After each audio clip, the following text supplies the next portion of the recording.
Welcome to Understanding the CAGED System.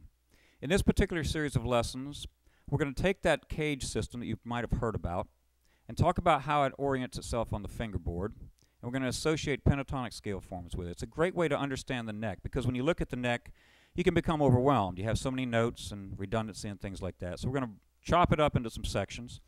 And I'm also going to relate it to the minor pentatonic forms. Now in the next segment, we're going to go right through and talk about the CAGED system and what it means. But to prepare ourselves for that, I want to make sure that in this segment you understand your basic chords. If you're watching this video, you probably are ready for some lead work. You know a C chord, just your basic folk C chord. A basic A chord, a G chord. I use the term folk chord for chords that have open strings. The E chord, and the D chord. Those are the 5 basic folk chord forms that we're going to use, and we'll structure them up and down the neck as if you were using a capo. In the next segment, we'll take the first form and associate the arpeggio, the pentatonic scale, and any kind of scales that would lay on top of it. Now, to demonstrate all of these different CAGED forms in the key of C, I'm going to have a jam track. Let's listen to the jam track for a moment.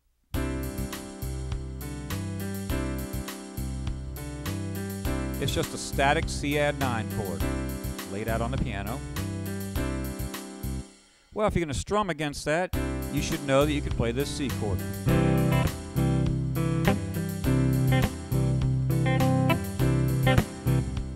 So far, it's pretty basic. But you want to be able to develop your ideas, not only chord voicings, but your lead work and all kind of fills, by taking an area of the fingerboard and seeing everything that exists within it that is applicable to the chord. We have a C chord. The notes are C, E, and G. C, E, G. 1, 3, and 5 out of the C major scale. In this position, anytime you have this chord form, you would have the following arpeggio. And when I give you an arpeggio in full range, that means as low and as high in position as possible. And these will all be diagrammed out. You're going to get charts for all of this stuff. You have this C chord, and if you play the low E, that's the third of the chord, then the G, the C, the E, the G, the C, the E, and the G. Those 3 notes form an arpeggio. Obviously, we've talked in other series about how those would be great tones for building a melody. Let's demonstrate that.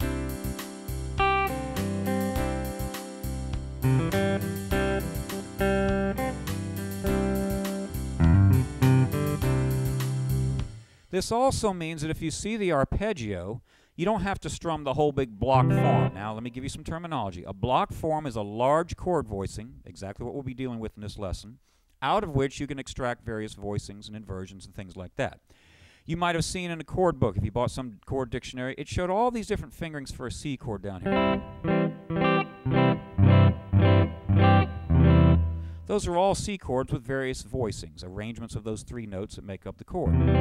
If you see the arpeggio, you can quickly see any of those chord voicings. So this particular lesson doesn't just apply to lead guitar or to fills. It's great for rhythm. And if we needed to move to another key, this is the beauty of this CAGED system. We're taking the letter C, which is the first letter in the word CAGED. It is assigned to this C form voicing. To get you to where you can transpose and see it all over the neck, let's change our fingering. You know what a capo is, that mechanism that clamps across the neck? You would finger the C chord with your 2nd, 3rd, and 4th fingers. The root of the chord is going to be the little finger on the 5th string. That would always be the root. If we move up, doesn't sound right because we didn't raise the open strings 1 fret. You've got to raise everything 1 fret. All that requires is a 1/2 bar, meaning you would bar the 1st, 2nd, and 3rd strings. But is it still a C chord? Well, of course not, because you've raised the pitch 1 fret.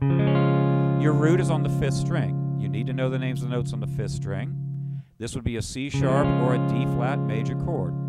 Do you understand that this is derived from this C chord form? This is a great way for you to get up and running on movable chord forms. You start off guitar generally learning your open chords. Simply refinger them to allow you to have an index finger free. Then you move up. Here would be D. And when you do that, you can see your old friend, the D chord right here. It's just the top 3 strings forming a triangle.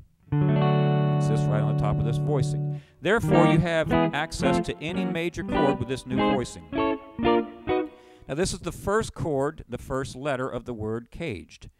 You'll learn a lot of information associated around this. I'm going to show you fills, scales, and possibly modes on top, because once you see the basic format, you can always embellish it with more notes.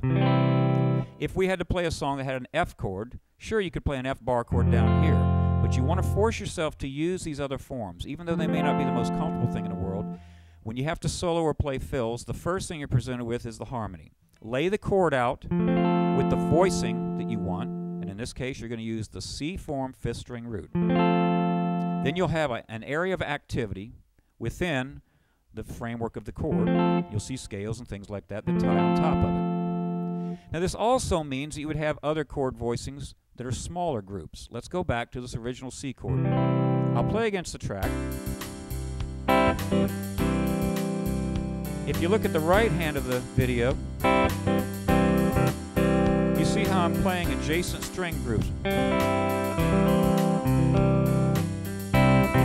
Either 3-note groups, 4-note groups. I can split.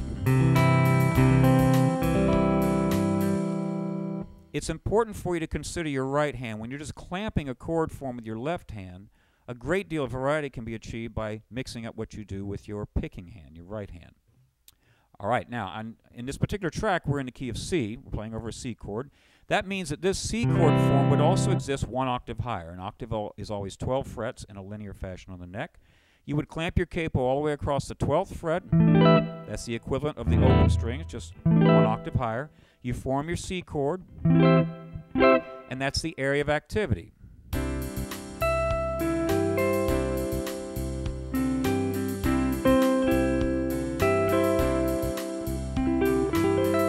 Whatever you want to do, that's the C chord. This is a great way for you to get a higher voicing. It may be too murky in the mix for you to play down here.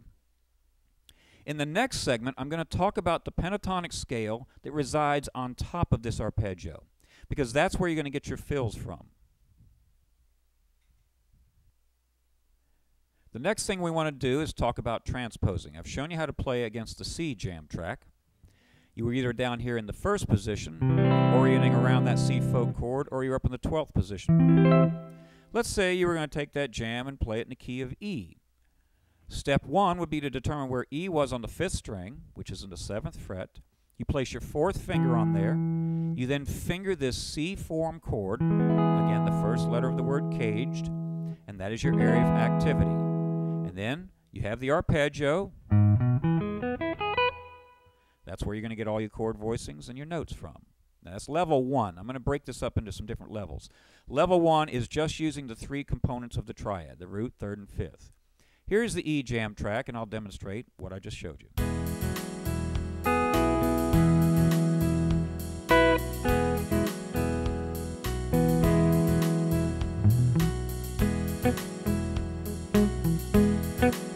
See how I can get different sounds. I can play double stops, pairs of notes, any combination, let them ring together and get a beautiful harp-style sound, or I can play those pizzicato, palm mute, bubble parts. Whatever I need. Remember, technically you want to have different tools at your disposal, different ways of approaching this arpeggio with your right hand, but the same information exists right out of the chord form. Again, let's say the jam track was in the key of G. Where do we go? Look at the 5th string, find G on the 5th string, which is in the 10th fret. You place your little finger there. Now we're up in the 7th position. Now remember, position means the number fret that your index finger is in. But you're locating this whole thing with your 4th finger on the 5th string. Here's the jam in G major.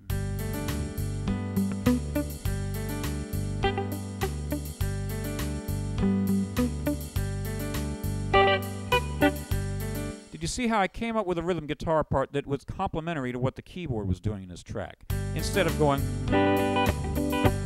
There's nothing wrong with that, but that's just one approach. Take it a step beyond seeing a chord and just strumming it.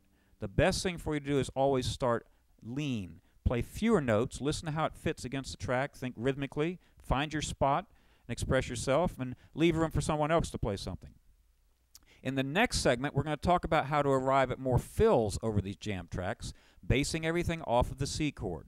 I'm going to show you how to see a pentatonic scale that will always reside on this chord form. The beauty of the guitar is that you can learn a pattern and always rely on it. Now, that's dangerous because you can end up not thinking and just seeing patterns. I'm going to take you a step beyond that. But to get you up and running, you want to coordinate as many different ideas together on the neck and not have to think so much. There are 5 pentatonic scale forms just as there are 5 block major chord forms. They conform with the letters C, A, G, E, D when we're dealing with the chord forms. But my system of pentatonic scales is as follows. If you're playing a major pentatonic scale, your 4th finger will always be the locating root, and it will appear on strings 6 through 2. We won't use the 1st string. Here is this chord form. You have a C chord. Now down in open position, it looks different. You've probably tried that before where you learned something up the neck, and then you couldn't see it as readily when you went down to open position. All you got to do is subtract a number from whatever fingering you're using. I'll demonstrate that in a few minutes. Here we have a C chord. Remember that that chord is formed using the 1st, 3rd, and 5th notes of a C major scale. C is 1, E is 3, G is 5. Those are your strongest tones. It's important for you to see those and see them as destinations, as targets. If we add 2 notes to a 3-note arpeggio, we're going to get a pentatonic scale. The major pentatonic scale would be C the root, D the 2nd or the 9th, E the 3rd, G the 5th, and A the 6th or the 13th. Our formula then is 1, 2, 3, 5, 6. You can remember the major pentatonic scale from that great tune, My Girl. But let's go beyond that.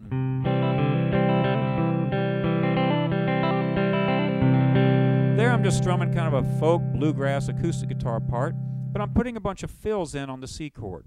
Quite simply, anytime I play this chord form, I will have the following pentatonic scale on top of it.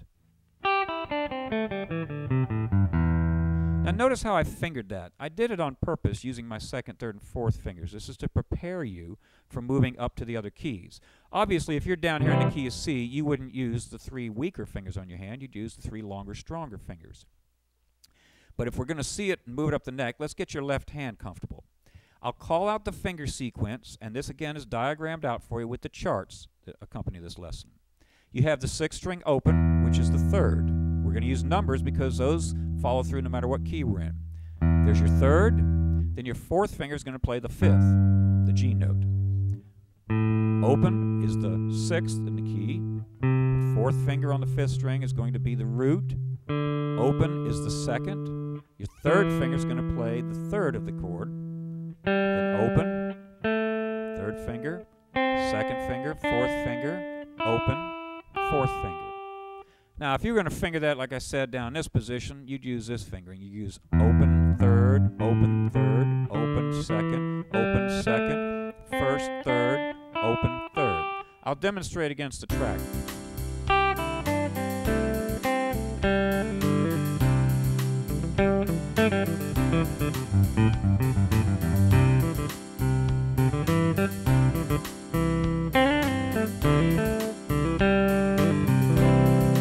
Everything I just played came out of that C major pentatonic scale. Remember I told you you want to see it in other areas. Let's play against that track in the octave position. We're up in the 12th fret. You are playing the 5th string root major pentatonic scale. I'll review it so you can see it in this position. Your root is the 4th finger on the 5th string. That's why we call it the 5th string root pentatonic. You see it on top of this C chord form. It'll always be like that because you're basically just adding 2 notes to the arpeggio. The left hand fingering in position is 1, 4, 1, 4, 1, 3, 1, 3, 2, 4, 1, 4. I'll play straight against the track, then I'll just improvise.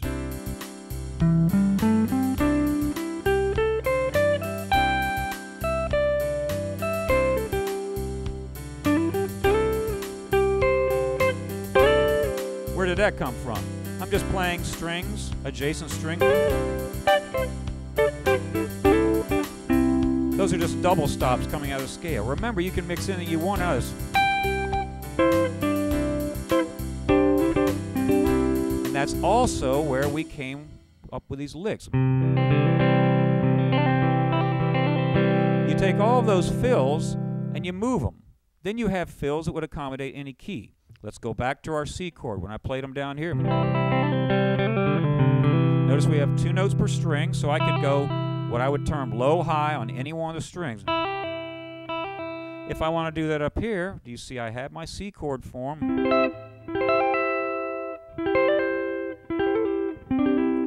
That's where you get all those great country licks, piano-style licks, Hendrix-style licks. We have covered now the C out of the word caged, the C form chord. We've covered the major pentatonic scale. And in closing, I'm going to demonstrate it over some other keys. Let's go to our jam track in the key of E. We have the E chord. Here's the chord, the arpeggio. Then the pentatonic scale, same fingering, will always be the 5th string root pentatonic. Then I have all those notes for fills.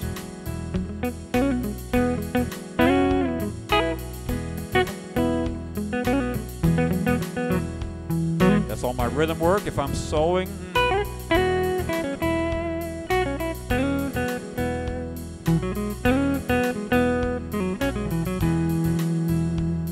so you get the idea.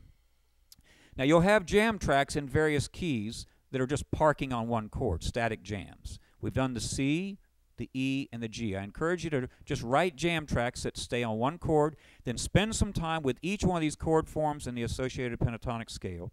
And that way you'll have a good solid handle. Don't try to learn too much too fast. In the next segment, we're going to progress through the CAGED system, and you'll see all of the accompanying chord forms and pentatonics.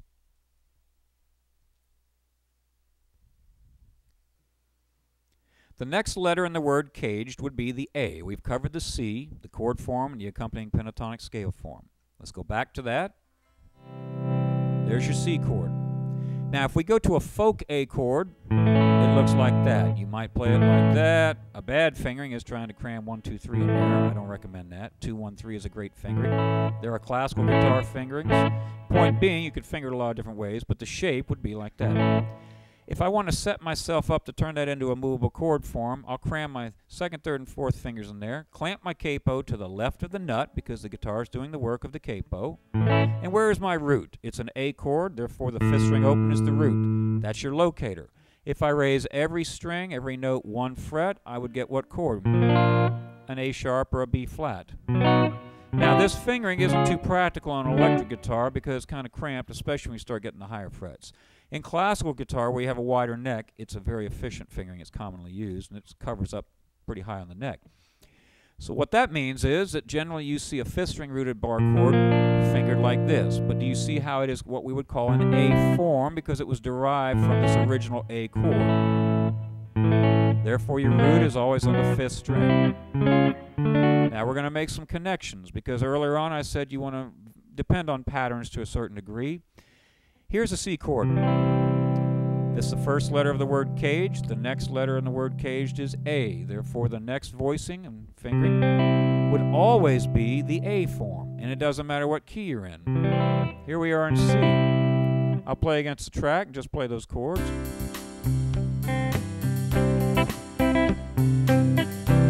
And I would encourage you just to practice playing against the C jam track and just get comfortable at linking these two together to where you don't have to really think anymore. You're seeing the same C note as the point of reference.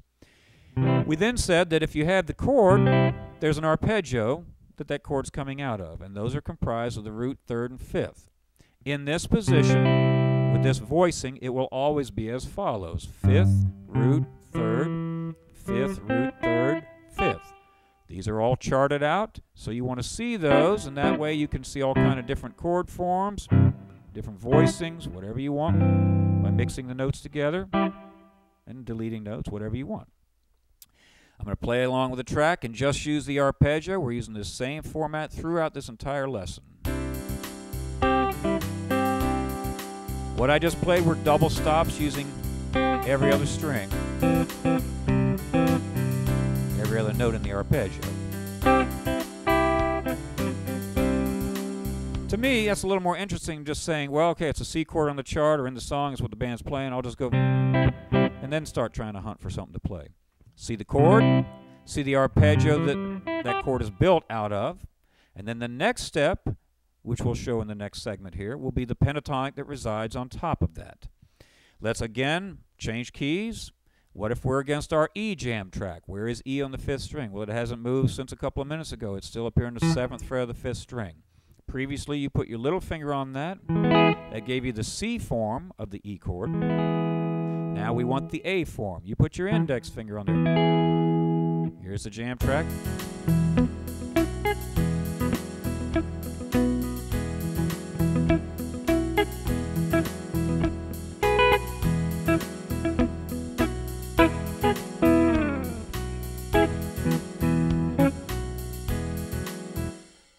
Next segment, we'll talk about the pentatonic that resides on top of that. The pentatonic scale that will always reside on top of your A form chord, here it is with a C root, will be what we call the third string root pentatonic. Remember that my system of pentatonics involves a fourth finger locator.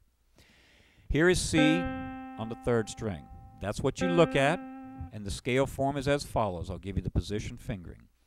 2-4, 2-4, 1-4, 1-4, 2-4, 2-4. I call that the symmetrical scale, the Rorschach test. It looks like an ink blot test. It's the only one that's symmetrical on the lower three strings and the upper three strings. So that might be a little tidbit that will help you remember the shape. If I'm playing over the C track, well, that's the E track. Let's go back to the C track.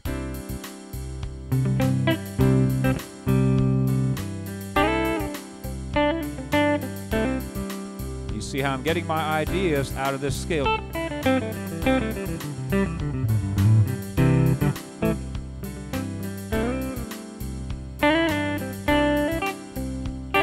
And on and on. Now let's go over here to the E jam track.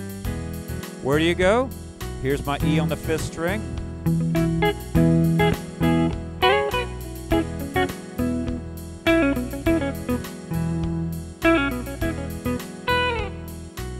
You see how it works? Again, I encourage you to learn this particular area and spend plenty of time on it. Go through every key, write a jam track, or just force yourself to park on one chord. Get really comfortable at identifying this A form, 5th string root major chord, with the 3rd string root pentatonic. The more you see this stuff on the neck, the better you're going to be able to play. Don't rely on just running your fingers through it. Plot this stuff out, copy the charts longhand that you get with this lesson, and it's a great way for you to see it in your mind's eye. In the next segment, we're going to talk about the next couple of forms. Actually, we got 3 more, and now that you see the format, we'll be able to buzz right through this. We've covered 2 of the letters of the word caged. We covered the C and the A. Our next letter is G. Again, we're deriving it from our open folk G chord. Now this one, left-hand wise, is a little bit more demanding because it's quite stretched out. Your index finger would bar to the left of the nut. Your root is always on the 6th string with your 3rd finger. If we need a C chord with that, we would go up to the 8th fret of the 6th string, and this would be our C chord, but with a G form. Can you clearly see that? If I clamped a capo right here, you would just see a G chord fingering. All right? Here's the C form. I'm going to link these together for you. Here's your C with a C form, the first letter of the word caged. Here's a C with the A form, the 2nd letter of the word caged. Here's a C with the G form, the 3rd letter of the word caged. Now I'm going to kind of cut to the chase here. You understand the format. You're going to have the charts.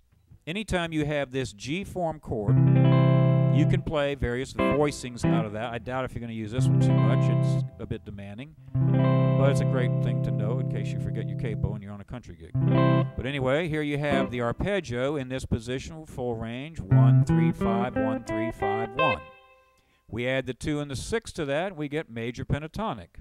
6, 1, 2, 3, 5, 6, 1, 2, 3, 5, 6, 1. That would be the 6th string root pentatonic. The 6th string root pentatonic scale will always reside on top of your G form chord. I'd like to play over the C jam track, then I'll change keys, I'll holler out what I'm doing. And I'm going to at this point start changing some positions to show you how after you've spent some time in one area, you're ready to move somewhere else. Because you know, if you don't slip and slide up the neck, it starts sounding like a typewriter.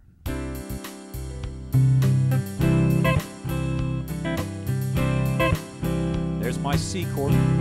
Now I'll come up with little fills.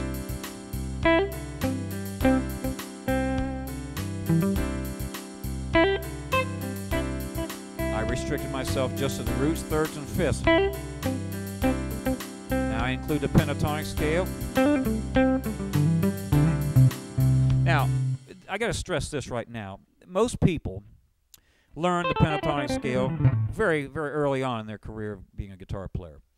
And the problem with that is that you're not really starting on the ground, on the foundation. That's why I'm a big advocate of you spending time and restricting yourself for several days or several weeks, whatever it takes, to just the roots, thirds, and fifths. You'll be more melodic. You'll have strong punctuation points or periods at the ends of your phrases, and you'll just sound better. You know, don't get caught up playing and not listening to what you're doing. If I'm playing over this C chord and I want some other areas, I have 3 areas now. I'll demonstrate. I just did the 6-string root pentatonic, which is oriented over this G form. Immediately to the left of that, I will always have the 5th-string root A form with the 3rd-string root pentatonic. That way, if I want to link those together, that was a double pentatonic, so I can...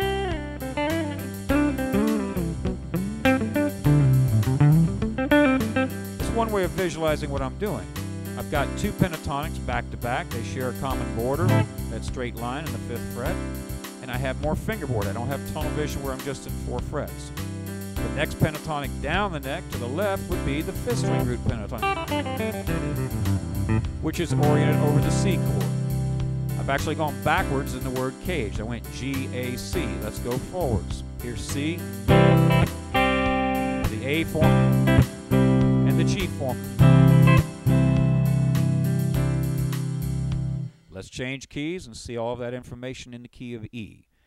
I'll demonstrate it before I play along with the track. Here is an E chord with the C form. Here's an E chord with the A form. Here's an E chord with the G form. So you see how we're covering a pretty good range of the fingerboard right here, the 4th through the 12th frets.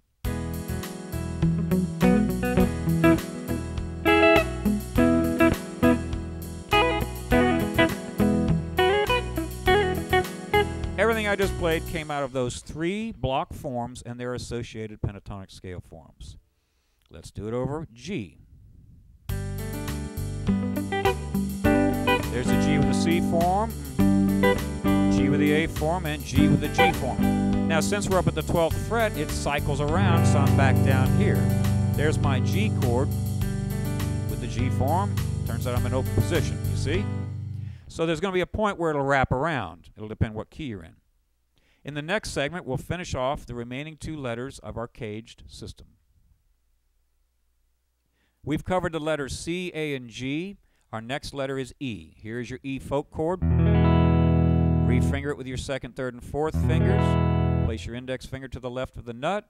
That's your capo. You move up. Your root is always on the 6th string. You probably already know this chord, but it's nice to know what form it came from. That in the key of C would be up here in the 8th position because your C is always going to be 8th fret of the 6th string, and that's where your root is. Let's review. You had the C chord with the C form, C chord with the A form, C chord with the G form, C chord with the E form. Your arpeggio, again, is all printed out for you in this lesson. It would be as follows. Root, 3rd, 5th, root, 3rd, 5th, root. The associated pentatonic scale would always be the 4th string root major pentatonic scale. From low to high, I'll give you the fingering because it's an easy way to remember it. 2, 4, 1, 4, 1, 4, 1, 3, 2, 4, 2, 4. Scale degrees would always be 1, 2, 3, 5, 6, 1, 2, 3, 5, 6, 1, 2.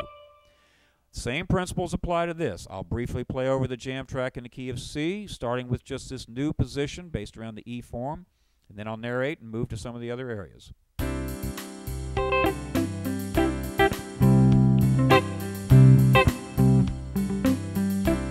Notice how I'm getting a lot of great rhythm parts just holding the block form and grabbing different groups of strings. Playing every other string, playing adjacent strings. Single note lines.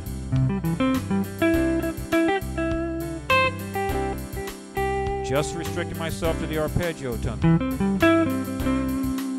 Then I add in the pentatonic for color.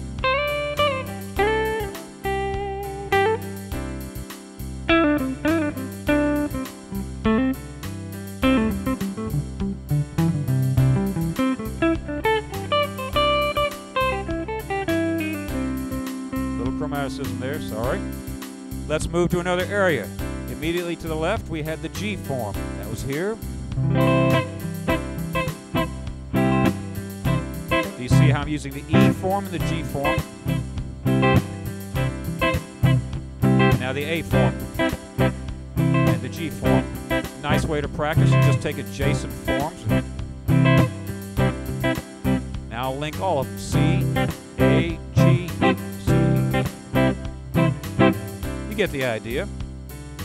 Let's go to another key. Here we are in the key of E. Turns out we're down here.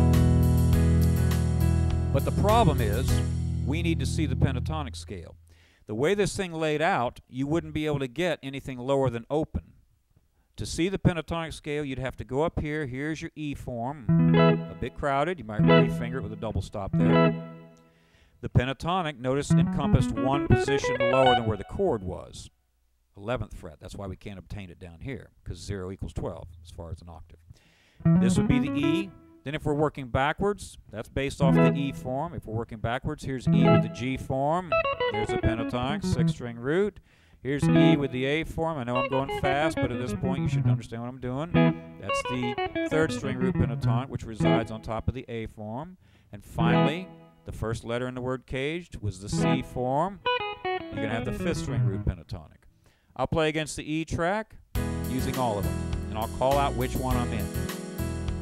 C form.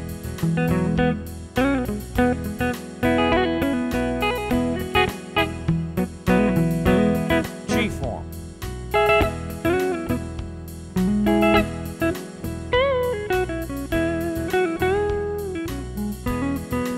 E form.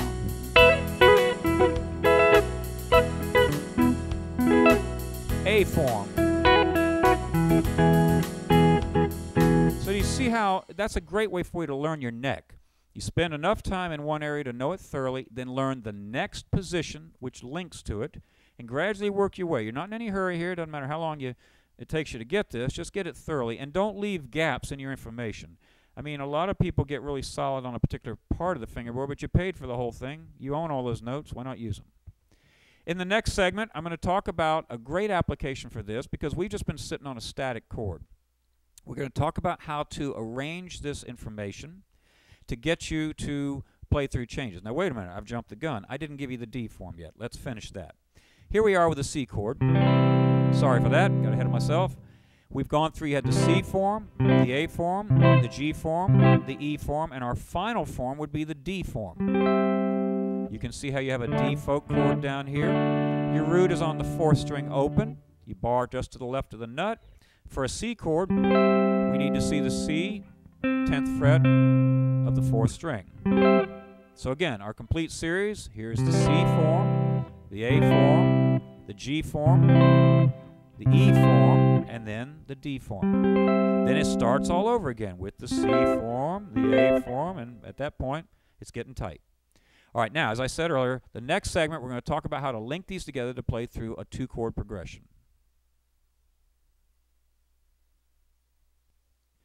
We're going to discuss now how to play through changes, and I'm going to take 2-chord progressions because the simplicity of that is that you're either on the chord that you're on or it's the chord that's coming up. And in actuality, no matter how complex the chord progression is that you're playing through, that's the bare essence of it. You have to think about the chord that's coming up, not just the one that you're on. That keeps you ahead of the game. One of the biggest challenges, it seems, is for guitar players to break out of the blues, rock bag, and the modal bag where they don't have chord changes, and to be able to execute efficiently the scale navigation on the neck and to understand what your strong and your weak tones are and to be playing in a seamless fashion instead of riffing, waiting for the chord change and riffing. Hopefully what I'm going to present to you will help you utilize these different scale forms. The most common approach would be for people to move their hand to accommodate the chord change. If the only chord form you knew, for example, was your C form, there's our C chord. Let's have a jam track here and give it a listen. All right, we're presented with this, and we have to solo over it or come up with rhythm guitar fills. It's really all the same thing as far as I'm concerned. You have 2 chords, an E chord and a D chord. If you use the same form, it'd be... And there's nothing intrinsically wrong with approaching it this way, but there's more to learn. if I stay with the same form, the upside of that is that if I have fills and things that I recognize from the associated pentatonic, I can simply move them. And again, that's a valid approach. Let's review. We have the C form of an E chord, fifth string root with your pinky. Your fifth string root pentatonic is the associated pentatonic scale on top of that. And if we just move that down 2 frets to accommodate the D, we're in business. I'll play against it, playing rhythm guitar type things, little fills, not so much lead. E.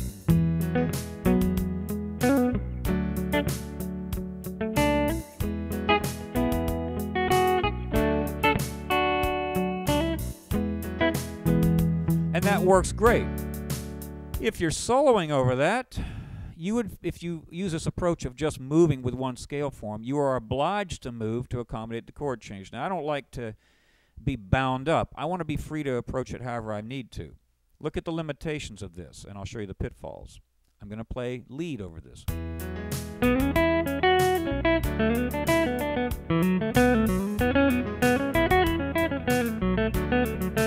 Pretty soon, your fingers do the walking. What I mean by that is, you get a lick that's going on for the E chord, then the chord changes, you say, whoops, I got to shift positions to accommodate the chord, so you move down. All right, that seems all well and fine.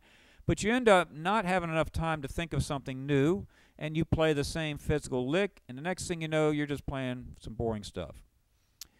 Well, one way to bust out of that rut is to force yourself to stay in the same position and use different scale forms and chord forms to lay the information out. We have an E chord, and instead of moving down 2 frets for the D chord, I could stay in the same place and play a D chord. Now, how would I know what form it is? Well, look at where the roots are. I have a D right there on the 5th string. I only have 2 chord forms out of that CAGED system that have 5th string root, the C form and the A form. Look what this does for me. I have the E chord right here and then the D chord right there. Now you might say, well, why do I want to do that? Well, when you start putting licks in and soloing, it just organizes the information a little better.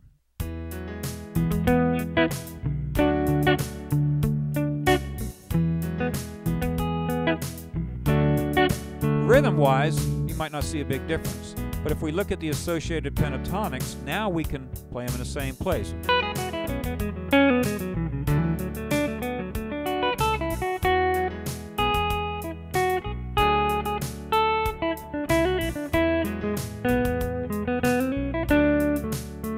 Do you hear how I'm not riffing, and it doesn't sound like I'm playing the same lick, the same, architecture of the lick, because I see the scales in the same place. This also allows me to see common tones.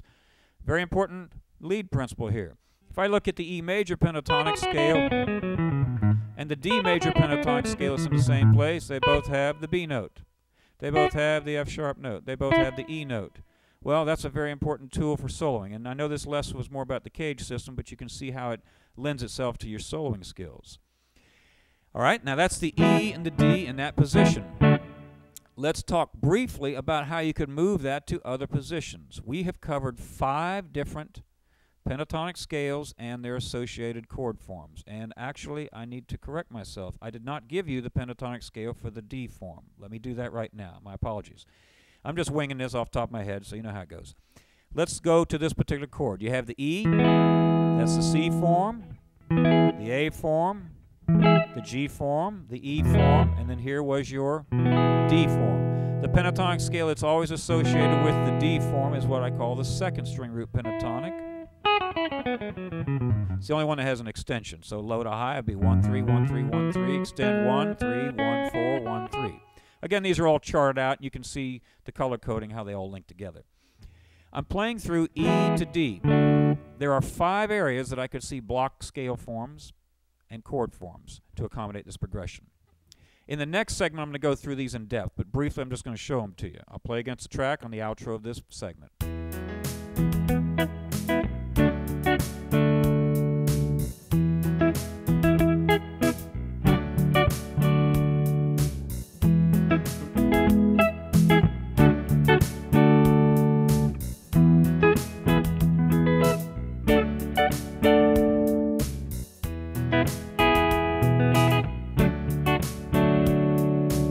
We'll talk all about that in the next segment.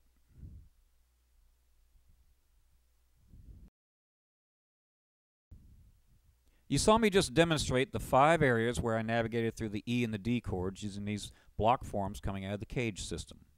Let's go through this at a tempo and a speed that you can clearly see it.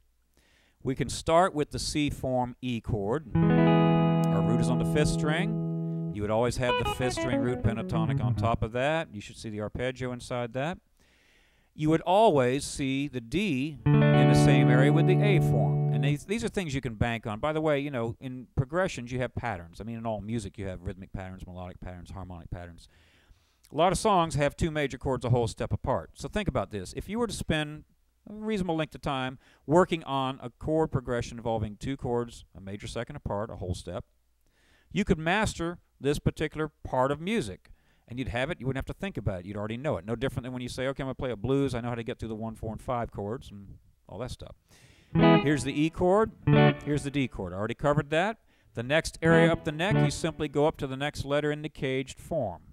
Seems like a roundabout way to do it. I just know the stuff. But here we have the E chord with the C form, so now we have the E chord with the A form. In this area, that is your E chord, and then the D chord would be with the G form. All right, so you have those. I'm not going to bother even showing you the pentatonics because you've got all this stuff diagrammed out. Then the next form for the E chord was the G form. Then you would have the D chord with the E form. The next E chord is with the E form. And I'm playing it up here just to show you how you would then have the D chord using the capo. Obviously you know it down here like this, but some of those pentatonic scales you don't have access to all the notes. Our 5th area would be the E chord with the D fingering, and then you would have the D chord with the C fingering. I suggest you spend a reasonable length of time on each area until you're comfortable with it, learn the next area, and just practice playing through the track. I'll do a little bit of that to close out this segment, and in the next segment we're going to talk about how to link together 3 chords.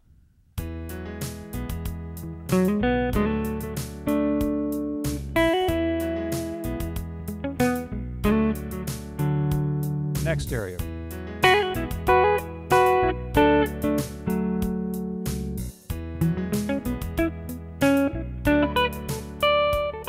Next area.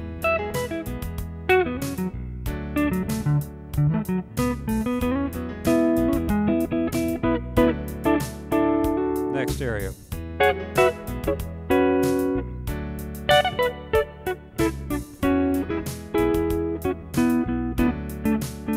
Next area.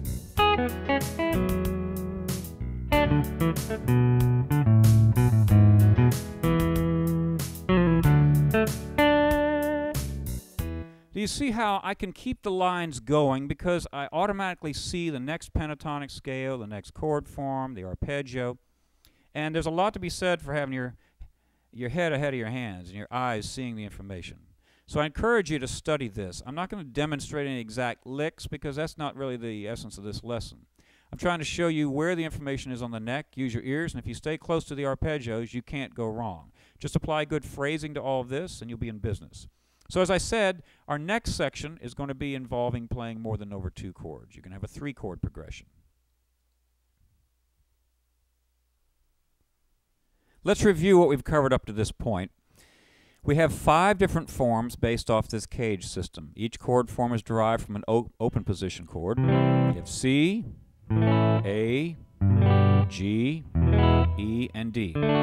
Let's take a C chord, move it up through the 5 positions. This is a C chord with the C form. Here's a C chord with the A form. Notice they both share the same root, that root being on the 5th string.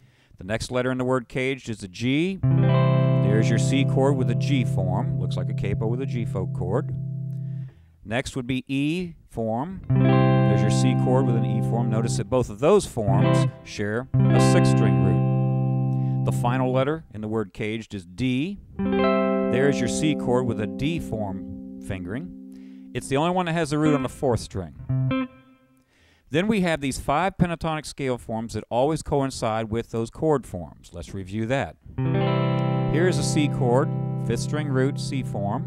You will always have the 5th string root pentatonic on that. I'll demonstrate that up in the 12th position. Here you have the grand bar with the C chord. The scale form will always be the 5th string root pentatonic. I'm not talking about the fingerings right now because you have these all charted out. Then the next chord up in the letter CAGED, or the word CAGED, would be the A form. There's your C chord. It will always reside inside the 3rd string root pentatonic, major pentatonic. The next form is the G form. It always resides inside the 6th string root pentatonic. The next form is the E form. It resides inside the 4th string root pentatonic. And the final one is the D form, which resides inside the 2nd string root pentatonic. Make sure you spend plenty of time, as I said before, on each one of these, because if you don't know something really well, it's not going to serve you very well. Don't try to learn 3 or 4 positions if you don't know one really solid. In this particular segment, I'm going to talk about soloing through a 3-chord progression. A little more complex because now instead of just 2 chords, you have 3. Let's listen to the track.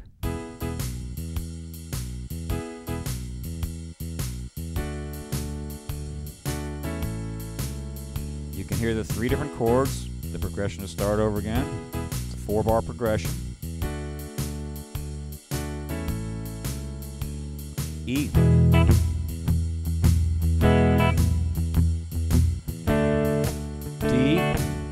A.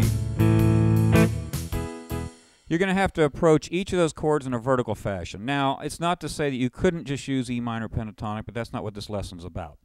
This lesson is about practicing soloing in a vertical approach, which means every time the chord changes, you change your scale form, your arpeggio, etc., etc. Let's take an area, and I'll show you how you can just plot this out in one area. Your first chord is E. Let's assume you are going to play an E using the C form. That puts you in the 4th position. Then you need a D chord and an A chord. Now instead of just moving around, you want to try to stay in the same position and consolidate all the activity. Makes it easier to connect. Here's your E with the C form, the D would be with the A form, and the A would be with the E form. I'll play along with the track just using those chords.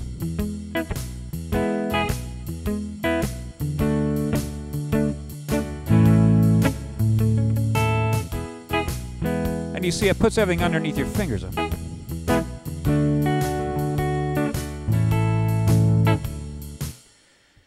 The next thing you would do is make sure you see the arpeggios for the E chord, for the D chord, for the A chord. The next thing you would do is see the pentatonics on top of it. For the E, you have the 5th string root pentatonic. For the D, you have the 3rd string root pentatonic. For the A, you have the 4th string root pentatonic. So that lays it out. I'm just going to close this segment by playing against the track, and you'll see how I'll use that information and connect with the chords.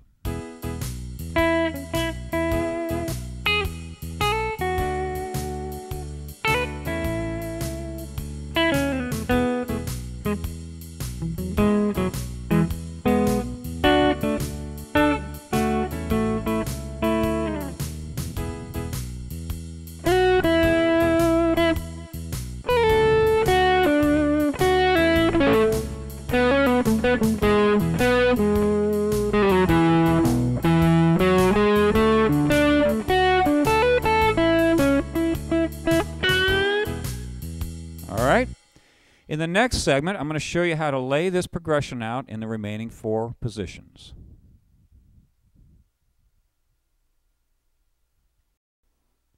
We already covered playing through this E-D-A progression, starting with the C form for the E chord. The next letter in the word CAGED would be A. You have your E chord with the A form. In that general area, your D chord, the next chord in your progression, would be with a G form, and the A chord would be with a D form. I know this gets a little tangled, you know, with all the different forms, but just watch what I'm doing. Here's the E, the D, and the A. I'll play along with the track here.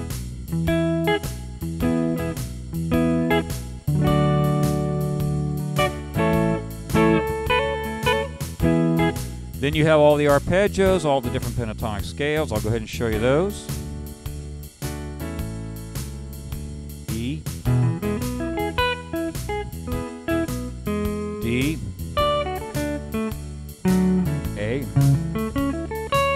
pentatonics, 3rd string root, 6th string root, 2nd. Alright, I'm just blazing through this because you have to work with it on your own. There's no sense me playing a bunch of leads and you learning my licks. Come up with some of your own. The next area would be the next letter in our word caged. Let's review again. We start off with the E chord using the C form. Then I just demonstrated using the E chord with the A form. Now we're going to play the E chord with the G form. That's the first chord of our progression. We're just basing our area off the first chord. You would have the E chord with the G form, the D chord with the E form, the A chord with the C form. Your pentatonics would be, as always, anytime you're on the G form, you have the 6th string root pentatonic. Then, when you're on the D, played with the E form, you're on the 4th string root pentatonic. And you play the A chord with the C form, you're on the 5th string root pentatonic. Here it is.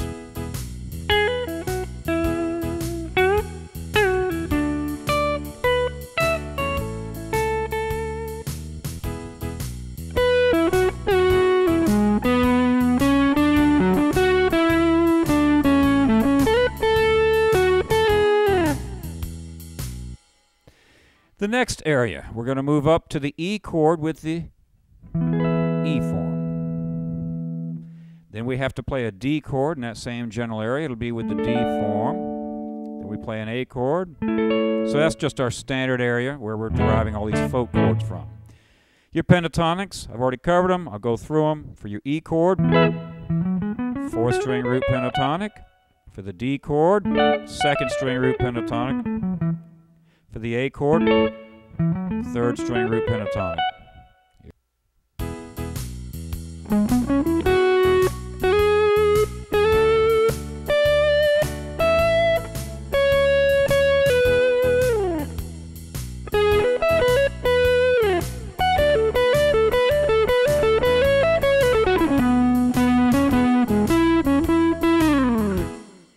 You see how you just have those pentatonic scales. It helps you when you're soloing. I'll demonstrate that again using a rhythm approach here.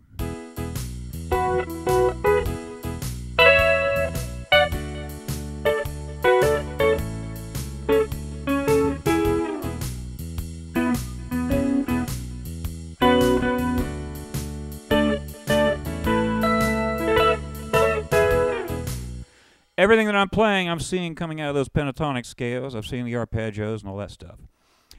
And our final position, we have the E chord with the D form. Then we need a D chord in the same general area, so we go with a C form. Then we have an A chord with the G form. Our pentatonic scales, as always, if you're playing over the D form, you have the 2nd string root minor or major pentatonic. You play over the C form, you have the 5th string root pentatonic. Play over the A form, or G form, excuse me, you have the 6th string root pentatonic. See, I don't think in terms of these forms, that's why I'm getting a little tongue-tied here. Once you learn it, you don't really think about it too much. Here it is in this position.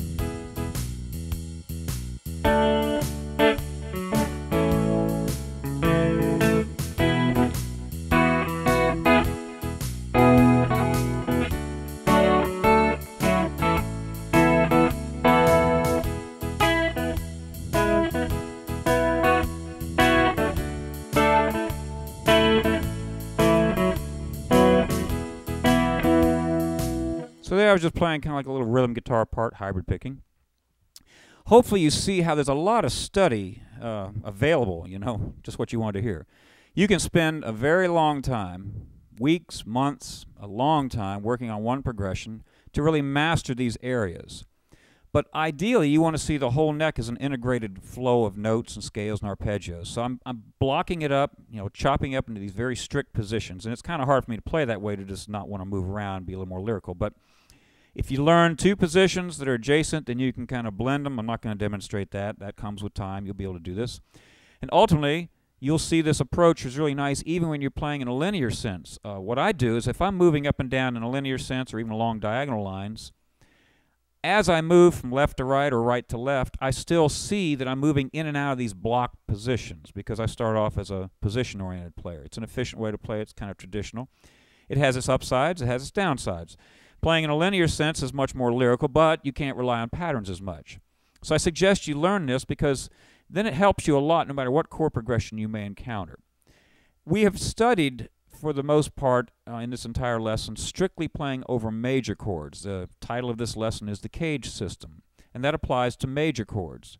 You're probably wondering, what do I do when I encounter minor chords? I'm going to demonstrate that in the next section. We will talk about your 5 minor forms and the corresponding minor pentatonic scales. It's the same format, you just have a little different alignment.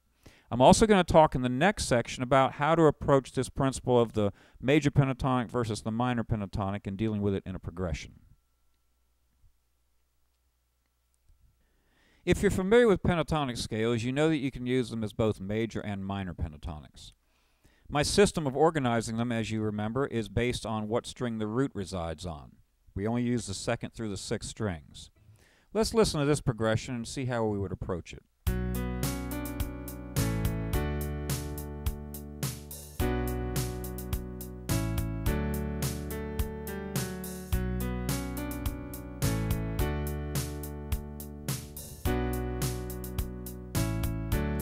The chords are B minor, A, and D.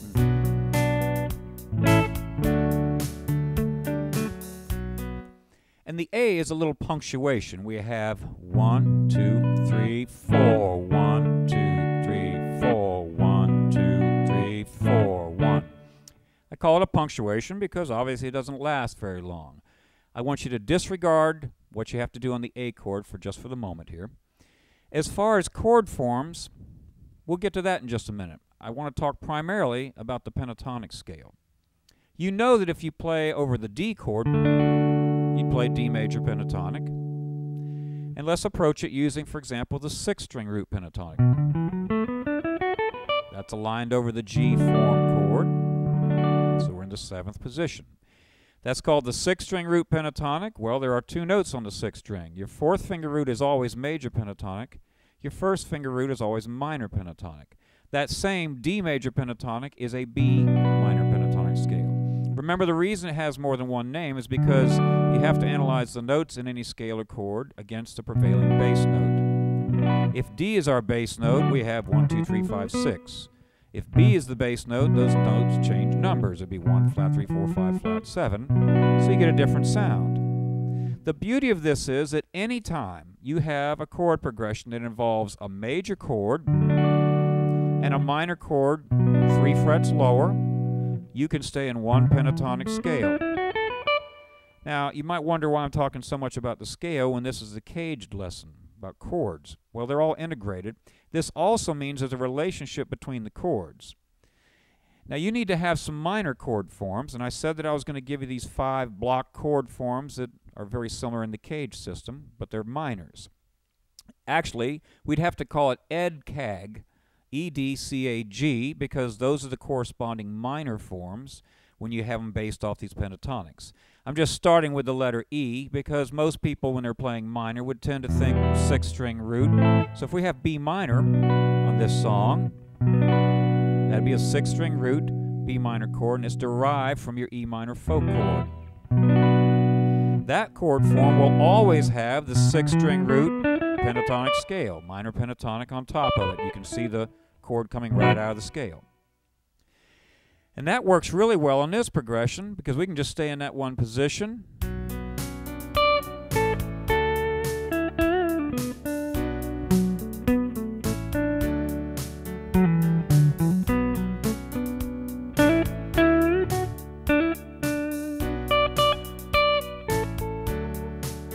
Now I'm hitting some good notes. How do I hit the good notes? Because I see arpeggios. I'm thinking about the notes that make up the prevailing chord. When I'm on the B minor chord, that's the chord form. Remember, it's your E minor form, the first letter of our silly word EDCAG.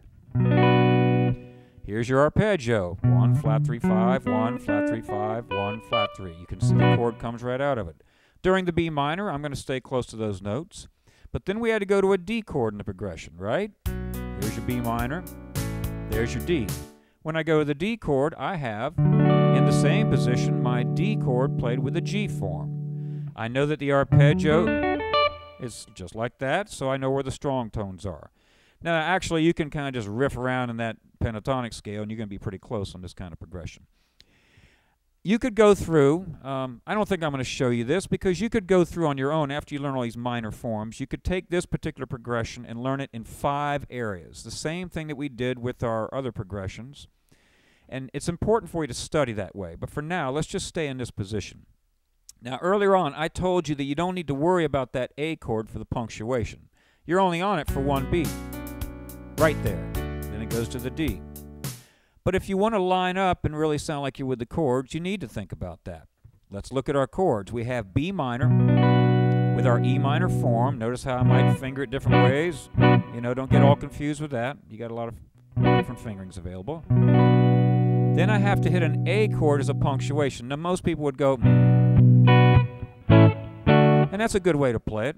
But we're trying to consolidate everything in one position. Therefore, you have B minor with the E minor form, derived from your E minor folk chord. Then we need an A chord just for a punctuation. The A chord in that position would be the D form. You see that? Then you need to go to your D chord with the G form. Now, when you're playing rhythm, you might punch that in, you might not. But the point is, you want to see all that information there, and your arpeggio, I just need the arpeggio because I've only got 1 beat on that chord. I'm going to make sure that I hit one of those notes, and I'll stay up on the top strings. And that way it sounds like I'm right with the chord. You see how I just got that line?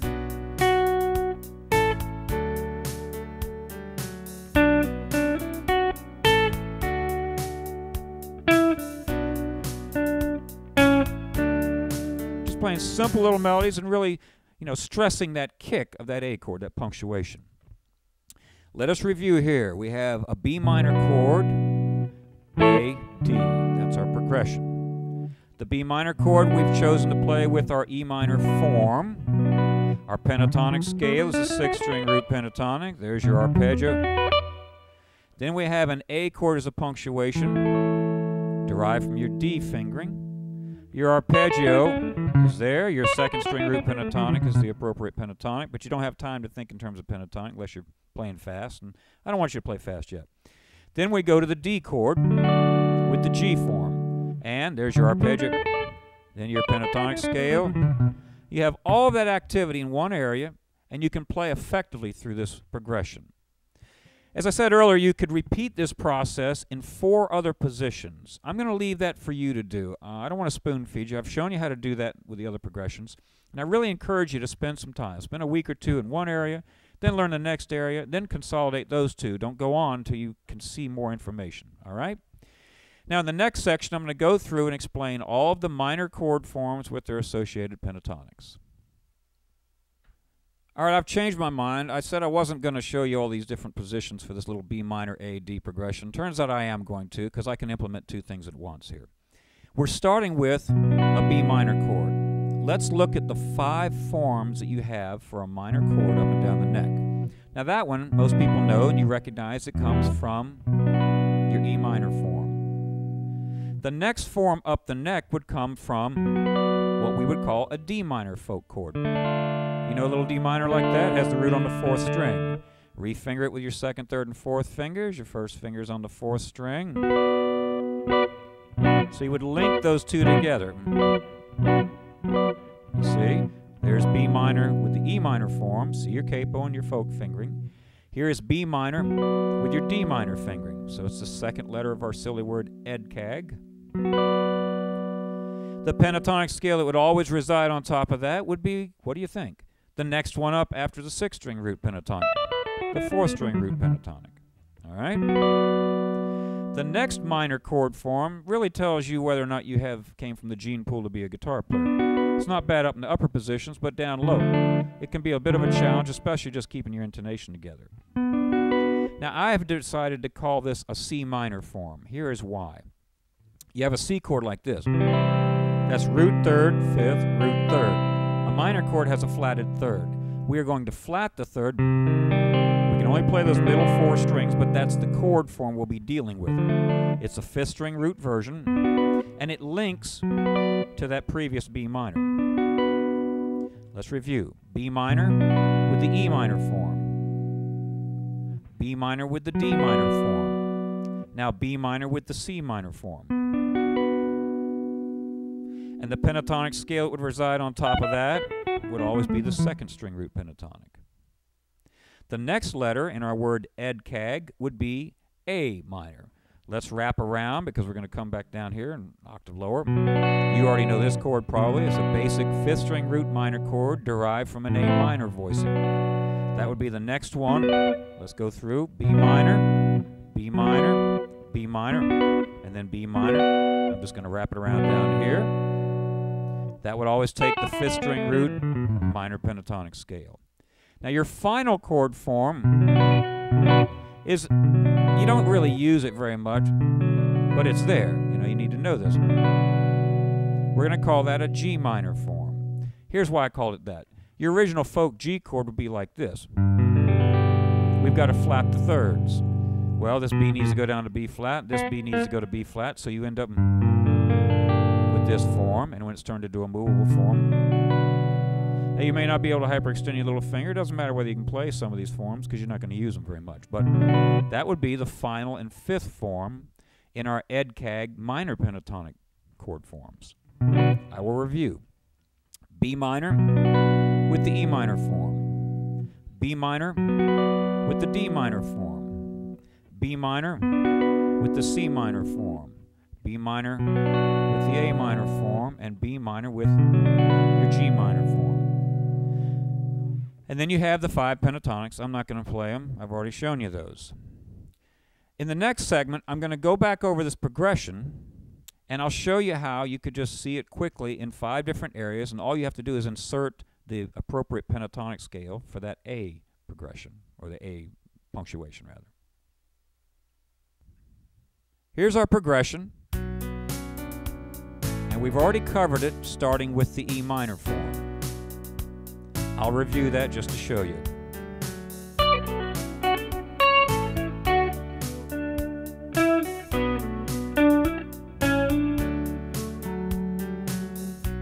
I am getting my chords and my scales all associated over these forms. B minor with the E minor form, A with the D form, D with the G form. And that's how I'm getting my ideas. Remember that the same pentatonic serves for both the B minor and the D, and that being the 6th string root. My only punctuation has to be to accommodate that A chord. That would be the 2nd string root pentatonic. But I want to stay close to the chord, so I see the arpeggio. All this stuff is in charts in this lesson, so it makes it easy. Let's cover the next area up the neck. I would have the B minor, then I need an A punctuation in that area. I have an A chord with a C form, which would give me the 5th string root pentatonic, and you have the arpeggio. Then I need to go to the D chord, which is formed around the E fingering. I'll play against it.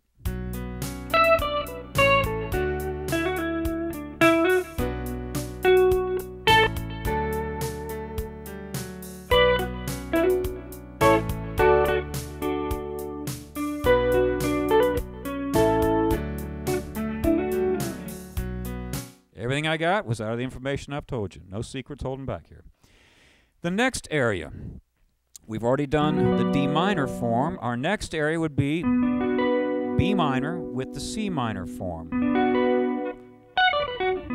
There's your arpeggio. You have the 2nd string root pentatonic. Then we need to go to an A chord for our punctuation. We have the A form, A chord.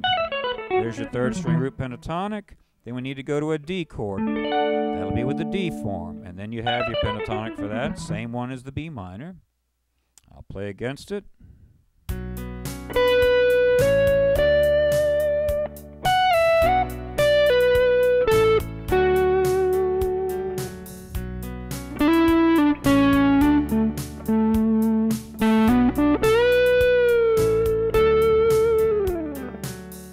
Simple melodic lines.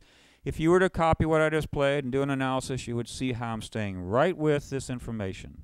I just like having a surefire bet of hitting the right notes. Makes a little more sense to me.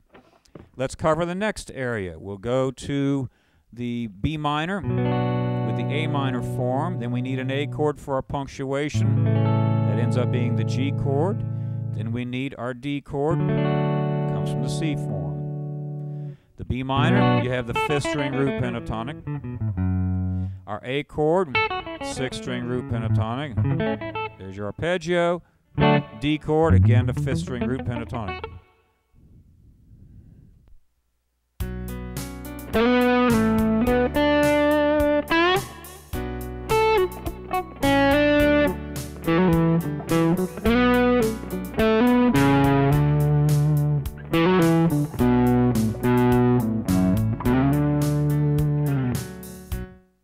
Same approach.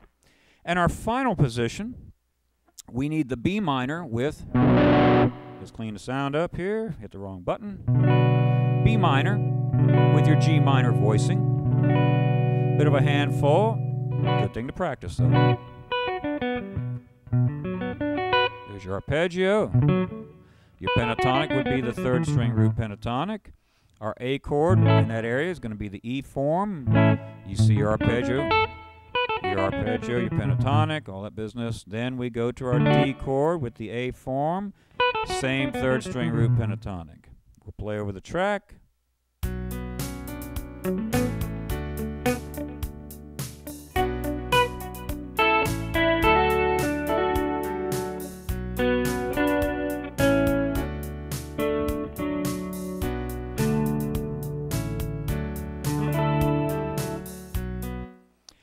And you see how you can take a progression, as I've showed you earlier, you could take this progression and really spend some time working on every position, all 5 positions. It's kind of nice how the pentatonic scale has 5 different forms. There are 5 notes in the pentatonic scale, and you have 5 different strings on the guitar because you've got the 2 E strings. In the next section, I'm going to talk about how to connect these a little bit because, we've been keeping ourselves in a box. I've been telling you ought to learn 2 adjacent positions. We'll go back to just 1 chord, make it real simple so you don't feel like you're climbing too steep a wall. And open up your vision so you don't have just tunnel vision. Let's get it to where you can play a little bit more up and down along the length of the string. Here's a track. We used it previously, just a G, add 9. Let's go through and see what we have available. We have a G chord with the G form, a G chord with the E form, a G chord with the D form,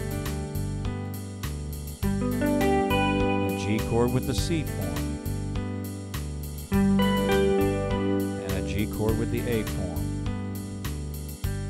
Let's take 2 of those adjacent forms and just work on rhythm guitar.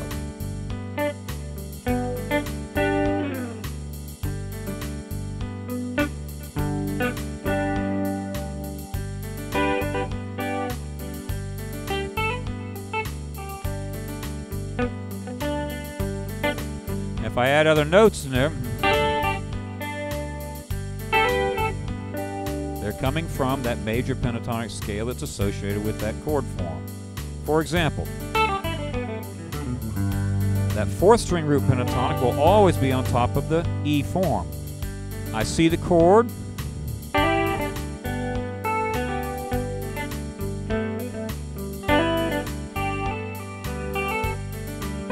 Now look what I just did. I grabbed this B, and you're saying, well, that's not part of that scale form. No, but it's part of the 2nd string root pentatonic, which would be the one associated with that next chord form.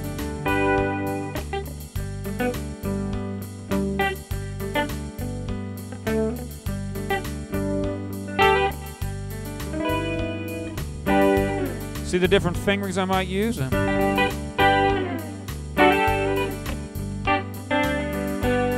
I can throw a lot of extra things in there. I don't want to get you a bunch of jazz stuff isn't what you need right now. So we'll stay real strict just with the major 6/9, which is that major pentatonic scale. None of that stuff. As you move up the neck, it's really nice because not only does it give you a different sound, but you get the sensation of pitch change more. When you're in position, you don't get that same feeling of the interval changing, you know, when you're going toward the floor or toward the ceiling. Even though you're going up in pitch, it's not the same as going left to right, just like you would at a piano. If I'm playing over this track,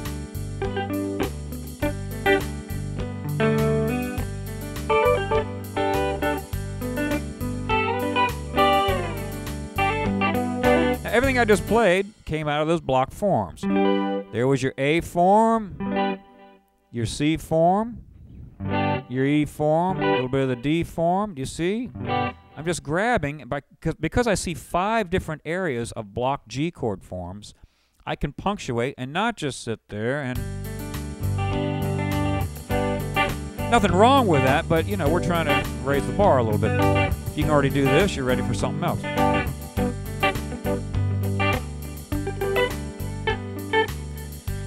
And then when you link those pentatonic scales, that gives you the available 9th, or the 2nd, and the 13th, or the 6th.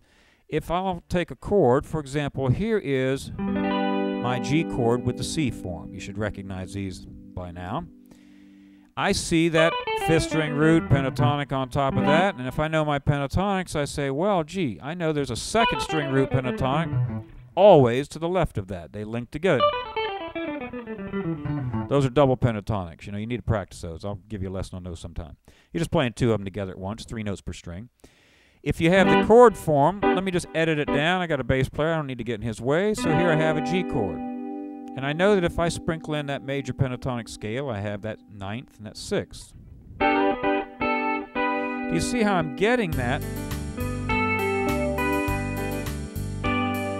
Those 3 notes up on top I could see as coming out of those 2 pentatonic scales, but I'm still orienting everything around that C form chord. And I can do that on each string.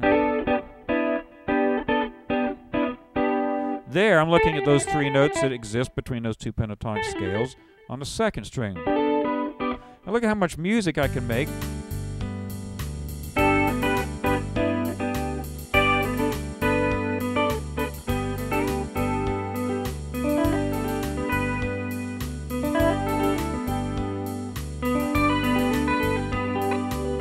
On and on and on. You see, I'm just improvising, just mixing the notes up.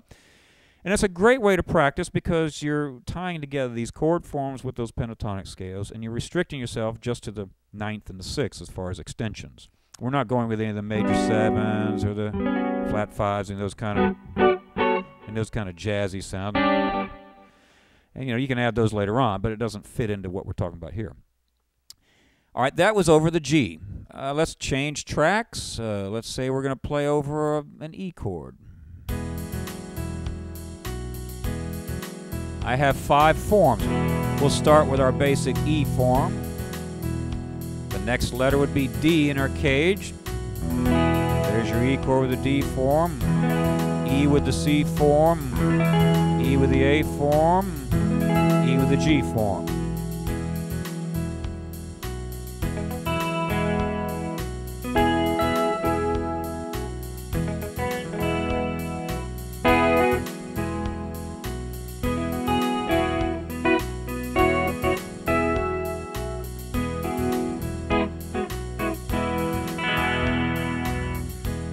Again, I'm using 5 block forms and their associated pentatonic scales. I hope this gives you some insight as to how to take one chord, which you could say would be very limiting, but get creative in your comping. And remember, this is also going to feed a lot more ideas to you lead-wise, because you won't just be playing those same old tired little rectangles and parallelograms that come out of pentatonics. You'll start seeing things in these long diagonal lines, right to left to right. And ideally, you'll hear more sounds because the harmony feeds your ear for the melodic lines. In the next section, we're going to take some other progressions, just going to continue to work with this information. I would like to show you a very important connection between the major and the minor pentatonics with the diatonic triads. You have 3 major chords built out of any key. Let's take the key of A, for example. In the key of A is the 1 chord, D is the 4 chord, E is the 5 chord. You then have 3 minor chords. The 2 chord, which would be B minor, the 3 chord, which would be C sharp minor, and the 6 chord, which would be F sharp minor. We're not going to deal with the 7 triad. It's a diminished triad. It doesn't stand as a triad on its own, so don't concern yourself with that. Now, the fact that these pentatonic scales will serve you both as major or minor pentatonic forms a very important connection. It's called a common tone principle. Now, I'm not going to bog you down with too much theory, but you know that the triads are built using every other note of the scale. Therefore, if we're in the key of A, the 1 chord would be spelled A, C sharp, E, 1, 3, 5, every other note of the scale. An interval of a third simply means every other note in the scale. If we go down a third in the key of A, that would be going A, G sharp down to F sharp. The chord that's built off that scale degree was the F sharp minor chord. It is spelled F sharp, A, C sharp. So you can see that there are 2 notes common between those 2 chords. And that would always be the case with any 2 triads a third apart. They would share 2 common tones. Now this links directly to this pentatonic issue. Let's lay this out using our CAGED system and the other system for the minor chords. If we have the A chord being played with the G form, then the 6th chord, now this is the A, the 1 chord in the key of A, the 6th chord would be the F sharp minor, and do you see how we would just go then to the F sharp minor? You might finger it like that. And that's a common move. Got that 50 sound? Very standard move. That same phenomenon is going to occur between the 4 and the 2 chords and the 5 and the 3 because they're all a third apart. And the interval exactly is a minor third, 3 half steps. Therefore, we'll summarize it this way. It's very quick and easy. If you're on the 1 chord and you go to the 6th chord, the same pentatonic scale serves you because of that 4th finger root and 1st finger root business. If you're on the 4 chord, I'm going to stay in the key of A in this position. Here's the D chord using the C form. I go down a third, a minor third interval, 3 frets, and I have the 2 chord, the B minor. They both would share the 5th string root pentatonic scale. And then just for demonstration purposes, I'm going to move up to make it easy for you to see this. Here is the E chord, the 5 chord, C sharp minor, the 3 chord. They would both share that 5th string root pentatonic. Let's say I'd wanted to stay in 2nd position. This would be the E chord with the D form. Then I would go to the C sharp minor with the C minor form. They would both share the 2nd string root pentatonic.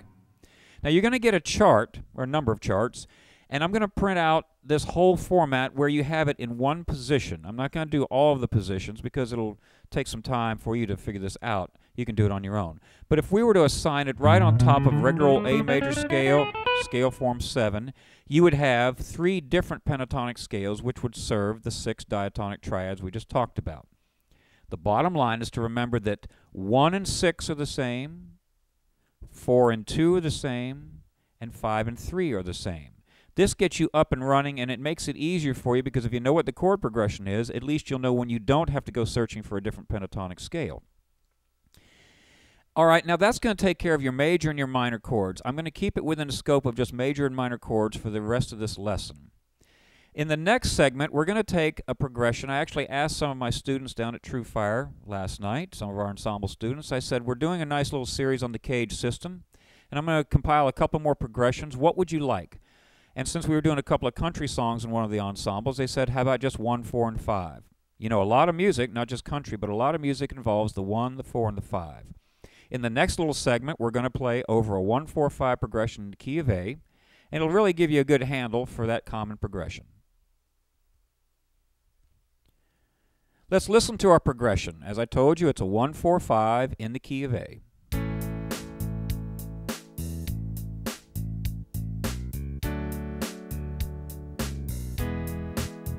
Four-bar phrase, 2 measures of A.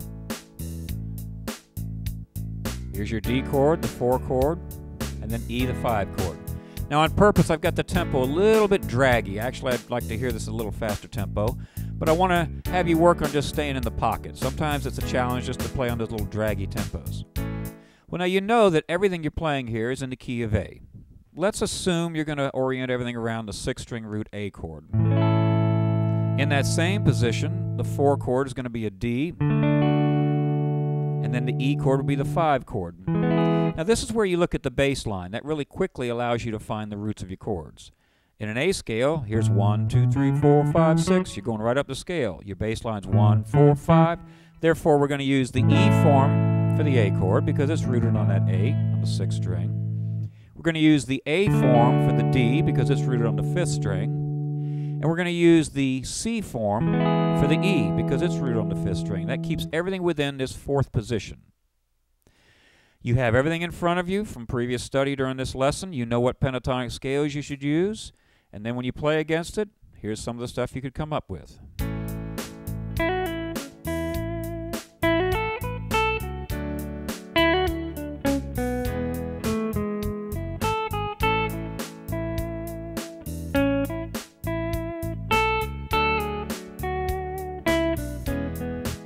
But now wait a minute, you're saying, what am I doing? What am I doing? I'm adding something in there. I'm not staying strictly into pentatonics. At this point, you are now ready to start fleshing out the pentatonic approach by using the other 2 notes that would give you the entire major scale. This gives you your modes. If you're not familiar with them, it's not important. I'm not going to really reference them very much. But you know that this entire progression is within the A major scale. You know your arpeggios, the A arpeggio, the D arpeggio, and the E arpeggio. You know that those are strong tones, but then when you want to connect, that's where you're going to get your other notes from the major scale. This would also apply if I were playing rhythm guitar.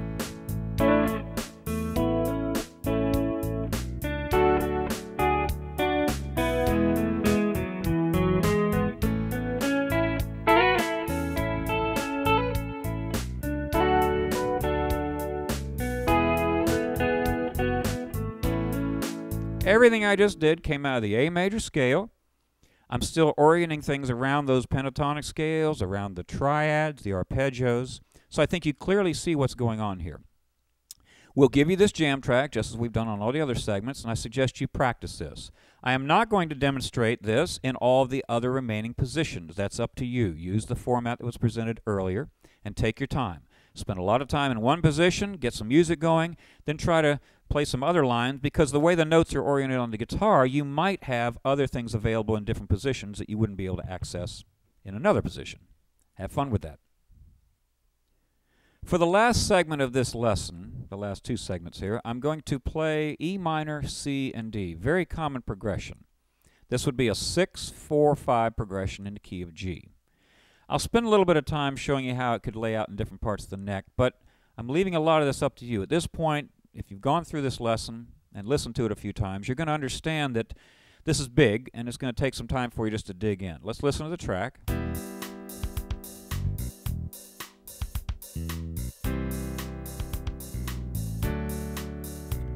Two bars of E minor, 1 measure of C, 1 measure of D.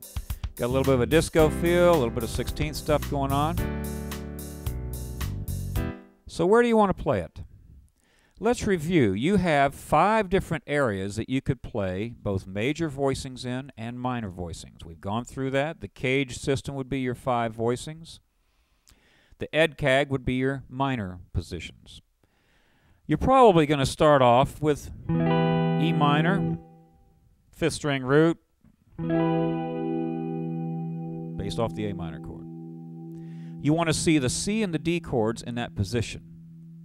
Here is C on the 6th string, here is D on the 6th string. Those are your roots. It's wise to look for the bass line first, because that's going to reveal to you whether it's a 5th, 6th, 4th string root, whatever the case may be. That means we have the E minor with the A minor form. Then you have the C with the E form, and the D with the G form.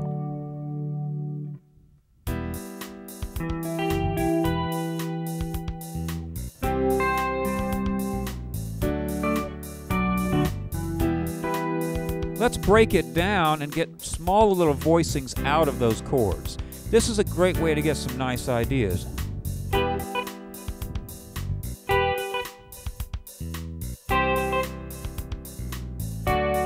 You see, all I did is I just played the top 2 strings of those big block chord voicings. I'll do the same thing with the 2nd and 3rd strings.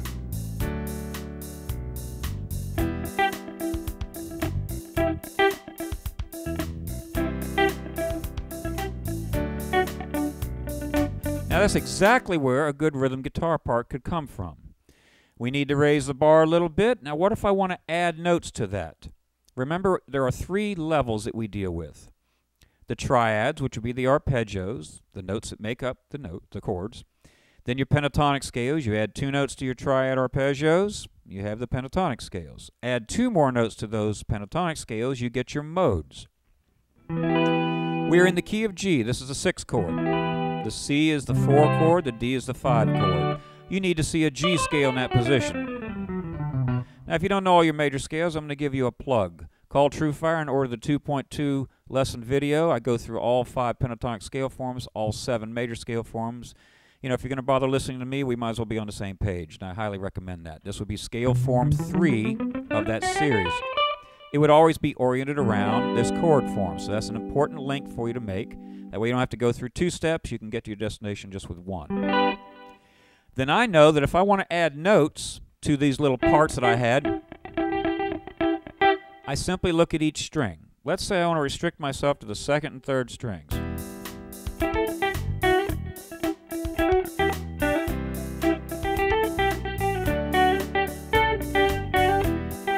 All I'm looking at are the notes that exist on those. F sharp G A on the 2nd string, D E F sharp on the 3rd string. And I can mix and match as long as I do what? Keep coming back to the important tones in the triad. The same thing could hold true for simply thinking in terms of pentatonics. I'm going to blaze through this. You should already know this. If you don't, study it. Anytime you're on this 5th string root, A minor form minor chord, you have the 5th string root pentatonic scale. If you're on the 6th string root major chord, based off the E form, you have the 4th string root scale, and if you're on the G form, you have the 6th string root scale. I'm going to play fills just thinking in terms of the pentatonic scale. That's what I'm visualizing.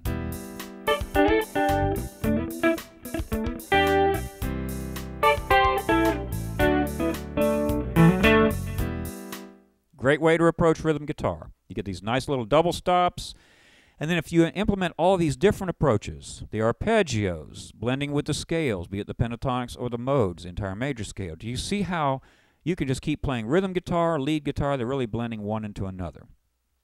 In the final segment of this lesson, I'm going to show you some other areas, and we'll just go through this progression and have some fun with it. Let's take the next position up the neck for this progression, E minor, C, and D. Here is your E minor form, or actually the E minor chord with the G minor form. The pentatonic that's associated with that would be the 3rd string root pentatonic. Then we need a C chord. That would be with the D form, 2nd string root pentatonic is assigned to that. Then I need the D chord. My E form is what I'm using. I have the 4th string root pentatonic for that. That covers that area. I'll play briefly over the track.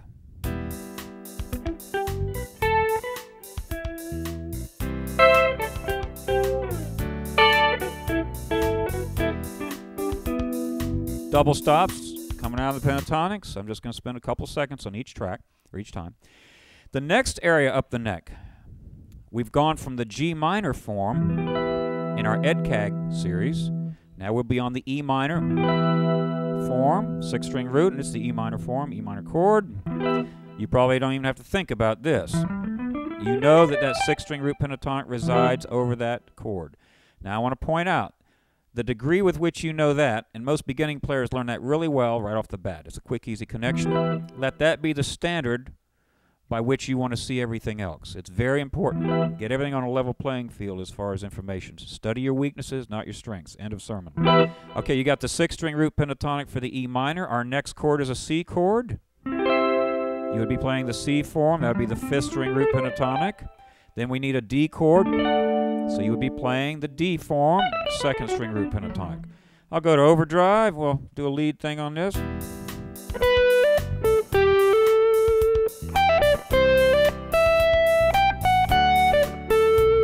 See how it works? Real quick and easy, not a problem. Let's go to the next area. I'm going to jump down because it's getting kind of tight up here.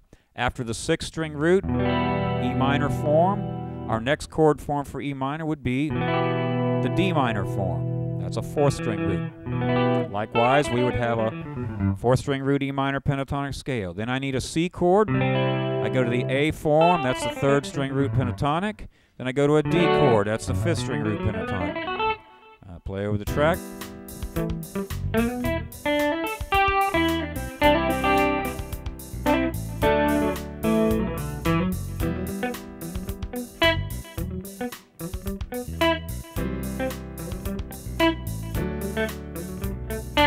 Now I want to point out what I just did. Did you hear that little motif over and over again? I'm playing the notes out of my key of G. I'm in a G major scale, scale form 7, so I have an E minor arpeggio right there. There's my E minor pentatonic scale. I'm connecting the dots, getting extra notes from the major scale. You see how it's coming right out of the arpeggio. I'm just adding the 9. Then I want to keep some continuity. I know that my next chord is a C chord. Well, here's my arpeggio. And by the way, E minor is a third higher than C. That's why we have this connection. Do you see how instead of going to the B, that wouldn't be the root of the C chord, it'd be kind of weak, so I go to the C note. Then I go to a D chord. A lot of different lines you could play, but do you see I have that common thread? And that's very important when you're looking for a part in a tune, especially in rhythm guitar. You can't just play something different every measure. That covers that area. Let's go to our next area. For the E minor chord, we're using the C minor form. That gives us the second string root pentatonic. Our C chord would be with the G form. That's the sixth string root pentatonic. Then we have the D chord, which will be the third string root pentatonic. That was the A form. I know I'm going fast here, but time for you to catch up.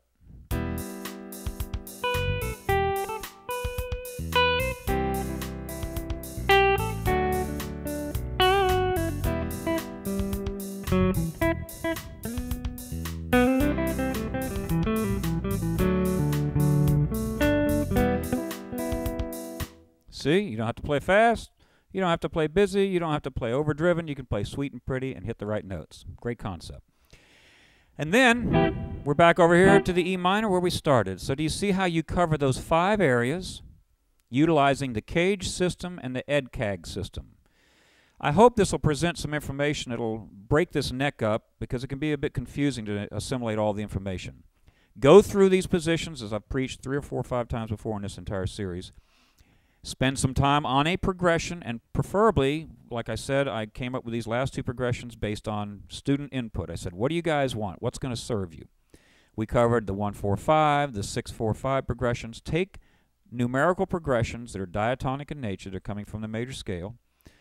Learn them, and then every time you play a song, analyze a song, and you'll be amazed how you'll see these same patterns occurring. And if you have prepared yourself well, you will automatically know how to handle a series of common chord changes, no matter what key they're in, because you've got all these positions that are always steadfast, and nothing really changes. It's just the names of the notes, the numbers are all the same, and the sounds are all the same. And remember, in closing, I don't want this to be a rhythm guitar lesson or a lead guitar lesson. You don't ask a piano player whether he plays lead or rhythm. Learn this information and weave between both ends of the spectrum and be a complete guitarist. Enjoy this.